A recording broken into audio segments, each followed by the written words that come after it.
ఒక్కటే కేసీఆర్ గౌరవ ముఖ్యమంత్రి గారికి నువ్వు కట్టుకున్న 500 కోట్ల అద్దాల వేడికలు ఒక్కసారి పెద్ద కాపర్తి వైపు చూడు, నీకు తెలుస్తుంది నీ సర్వేలు ఎక్కడ పోతాయి.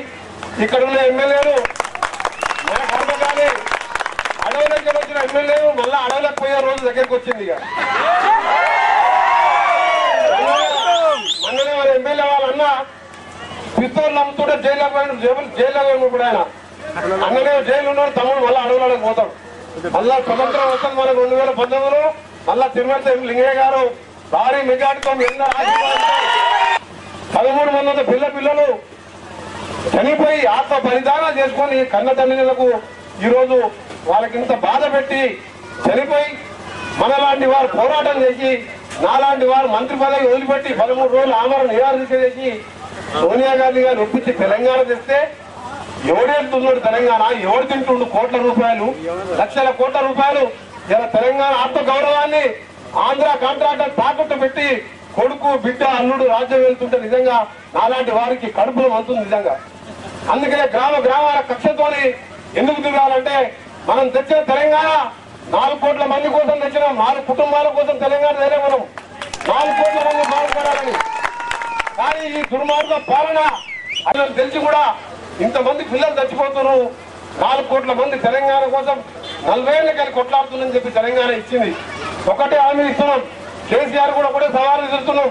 నువ్వు పూటకో సర్వే కాదు, నీ దమ్ముంటే నగరికల్లు సూర్యాపేట డిపాజిట్ వస్తే నా పేరు వెంకటరెడ్డి గారు చెప్తున్నా. మొన్న కూడా చెప్పిన నిన్ను గజ్వేల ఓడగొట్టకపోతే నా పేరు వెంకటరెడ్డి కాదని చెప్పి నీ దమ్ముంటే నల్గొండ వచ్చి నా మీద నిలబడి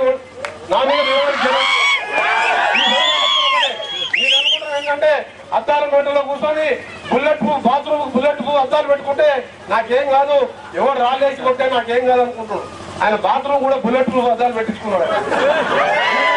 ఆయన 24 గంటలు ఇంట్లోనే ఒకటి బయటకు వెళ్ళేది లేదు.